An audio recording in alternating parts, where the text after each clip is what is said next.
Customs अधिकारी माने एक नीरव शक्ति परी निज कांधरे देशर सुरक्षार दायित्व बहन करती। सेमाने नीरवरे कौनसी शब्द बिना देश को सुरक्षा देवारे नियोजित रहंती।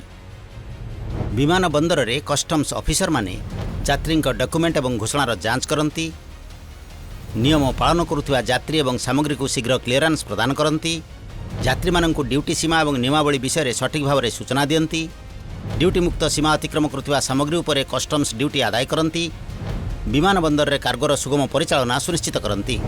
यह सहित विमान बंदर रे नियोजित कस्टम्स ऑफिसर माने सबकिछि उपरे नजर रखती, जहाँ जातीय सुरक्षा, नागरिकों स्वास्थ्य किंबा परिवेश प्रति विपद सृष्टि करिपारे।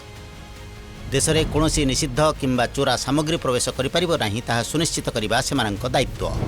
उन्नत प्रजुक्ति विद्या साहाय्य से यात्री लगेज जांच करती, जहाद्वारा जेकोसी निषिद्ध किंबा लुचाई रखा जायथिबा अघोषित सामग्री जबत करा जाय परिबो एवं परवर्ती कार्यानुष्ठान ग्रहण करा जाय परिबो।